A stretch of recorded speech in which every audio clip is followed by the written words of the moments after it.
retrouver à nouveau. J'espère que vous êtes en forme, j'espère que vous allez très bien et que les choses avancent pour vous. C'est ça surtout qui est important. Donc aujourd'hui, nous allons parler d'un salon de coiffure. Nous allons parler de coiffure.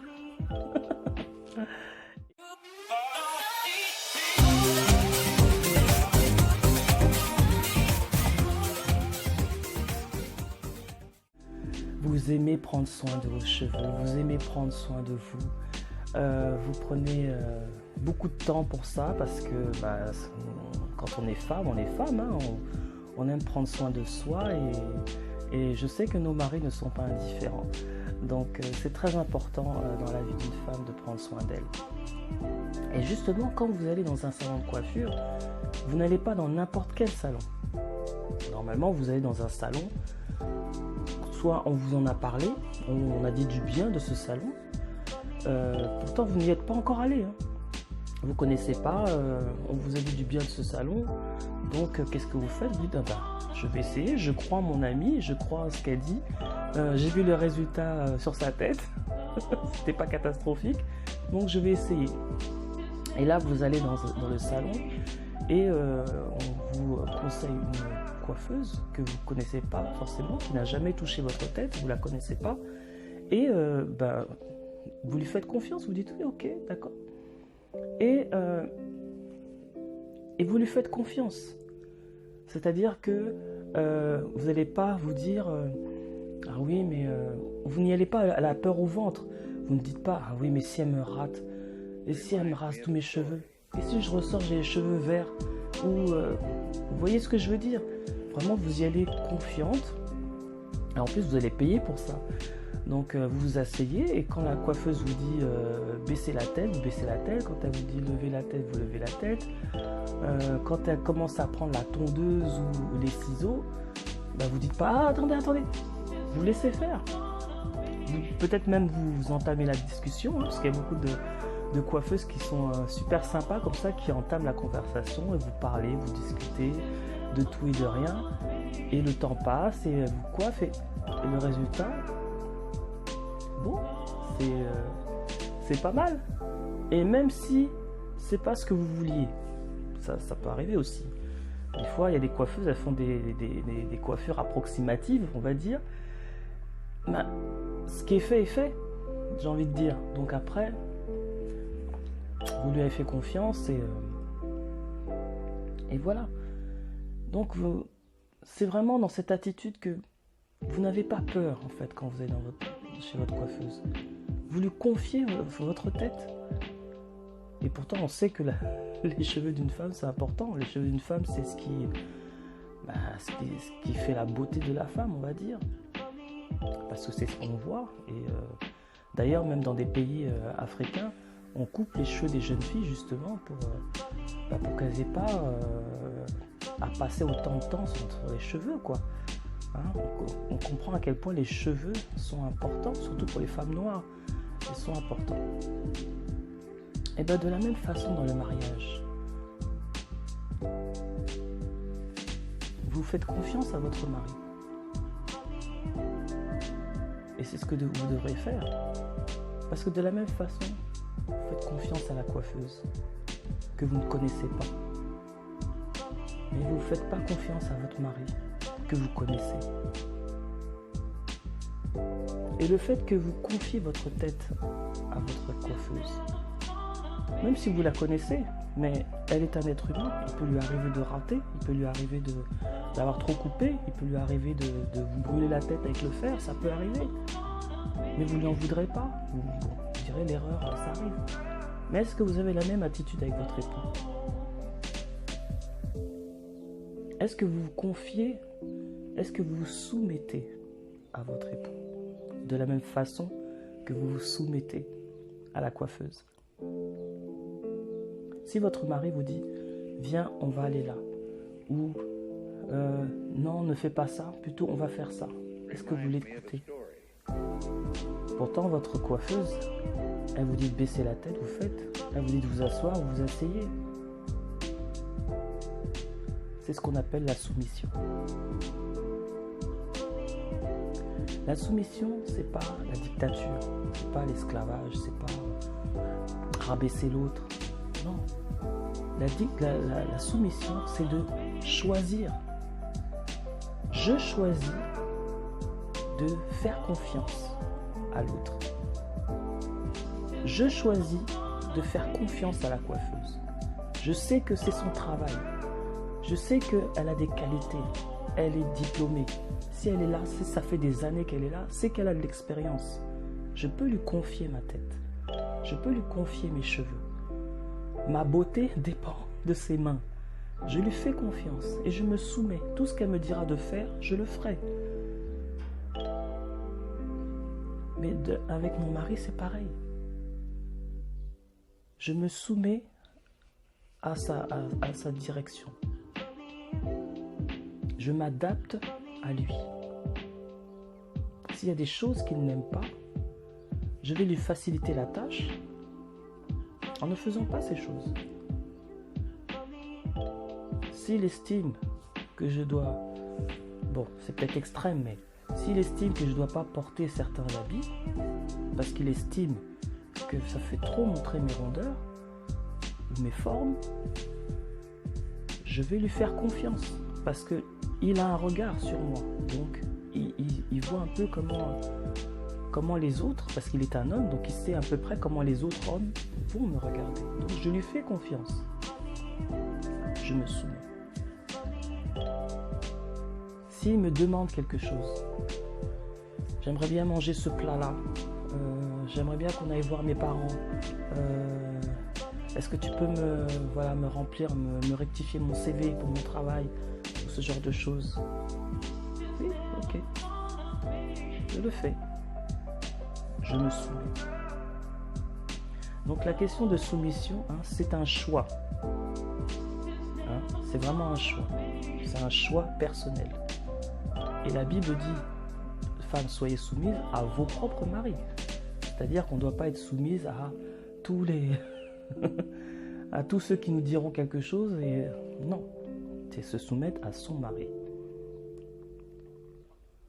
Donc, pour que la paix soit dans le foyer, je choisis de me soumettre. Je choisis de lui faire confiance. Essayez de faire confiance à vos époux. Faites confiance à Dieu. Que Dieu a parlé à votre époux, lui a donné les directives pour la famille et que votre mari distribue les directives.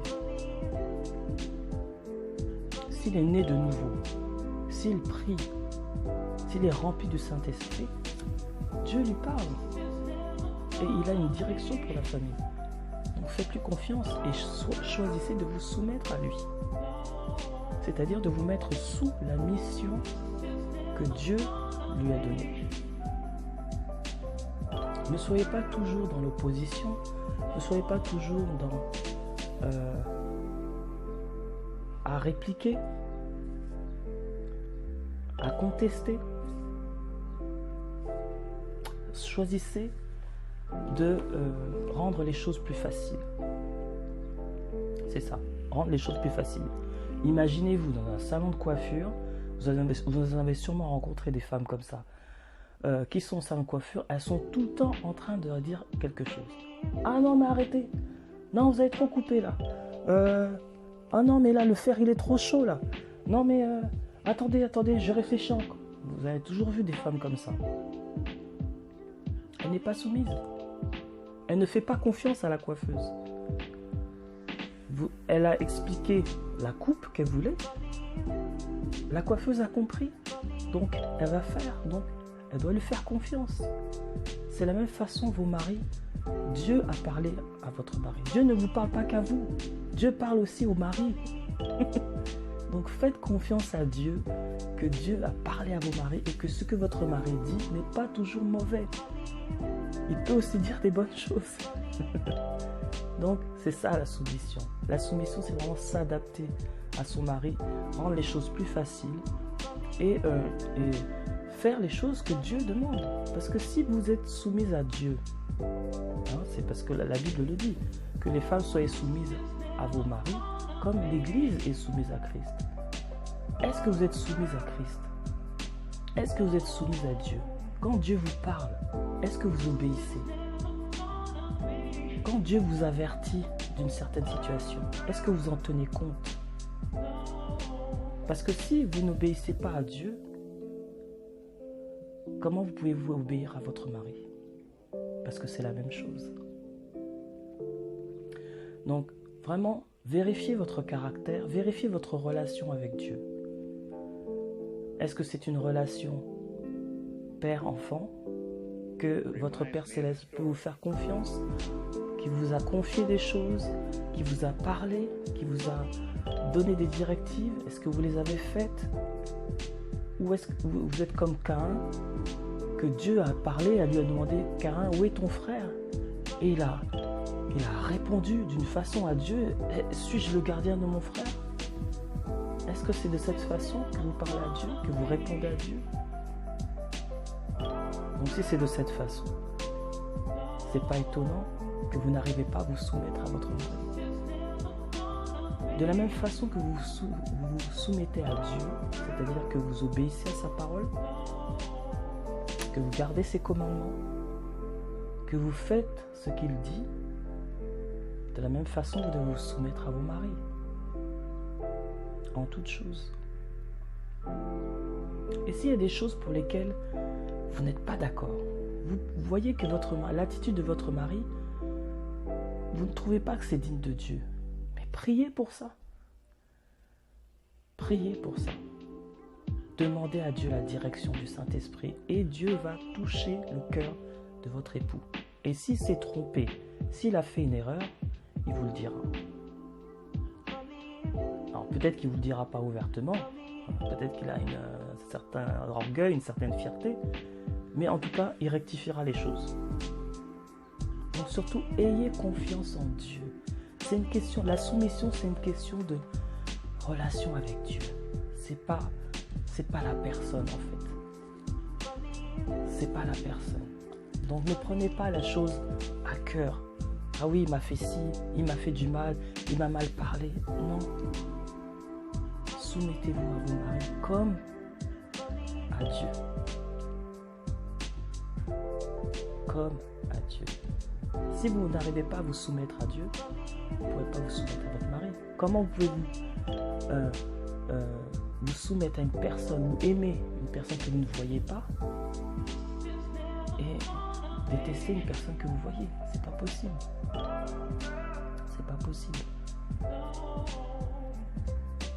Donc je vous encourage vraiment, mesdames, vraiment, j'ai voulu vraiment montrer un autre aspect de la soumission, parce que la soumission, on en parle comme un gros mot, comme non, alors que ce n'est pas du tout ça. Ça a été tellement transformé, on a diabolisé la soumission, on l'a vu comme le problème, c'est que les hommes l'ont mal interprété. Ils l'ont interprété, ils ont dit, femme, vous devez vous soumettre, alors que c'est pas ce que la Bible dit. Donc vraiment, c'est un choix de la femme de se soumettre. Et ce n'est pas à l'homme de dire à sa femme, tu dois te soumettre. Non. Parce qu'elle ne se soumet pas à lui, elle se soumet à Dieu d'abord. Et c'est Dieu qui va donner la force, qui va donner la sagesse, qui va donner ce qu'il faut pour se soumettre à son mari. Mais tout c'est dans la prière. Vous devez être une femme de prière. Et Dieu est avec vous, de toute façon.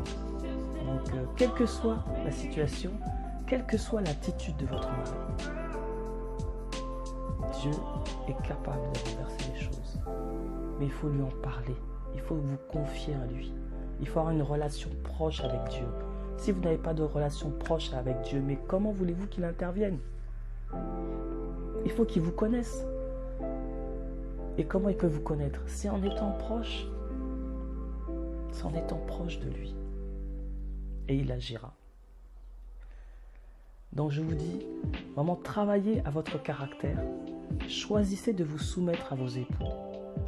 Pas pour lui, mais pour le bien de la famille et surtout afin que le plan de Dieu s'accomplisse.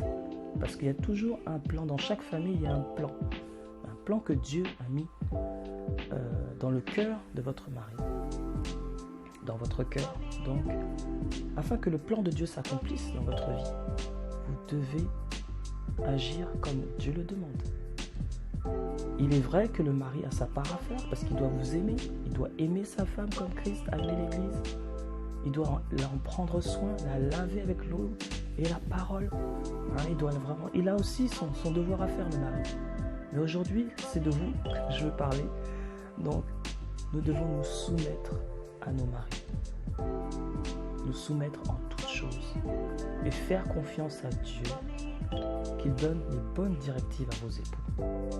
Que quand votre mari vous dit « Nous allons là, j'ai à cœur de faire ça » ou quoi que ce soit, croyez que c'est de Dieu. Et si ce n'est pas de Dieu, si vous sentez que vous n'êtes pas convaincu, priez pour ça. Priez aussi que le Saint-Esprit touche le cœur de votre mari et qu'il lui donne vraiment le discernement, la sagesse. Vous devez prier pour la sagesse, l'intelligence pour votre mari tous les jours, pour qu'il ait vraiment les bonnes pensées et qu'il n'ait pas les pensées égoïstes pour lui en disant oui, Dieu m'a dit alors que Dieu ne lui a rien dit. Hein? Vous devez prier pour sa sagesse, son intelligence, qu'il soit vraiment dirigé par Dieu, conduit par le Saint-Esprit tous les jours, qu'il marche par l'Esprit, pas par la chair. Vous devez prier pour ça tous les jours afin qu'il prenne les bonnes décisions et que vous pourrez vous y soumettre facilement. Voilà. Donc en tout cas, soyez fortifiés, soyez encouragés.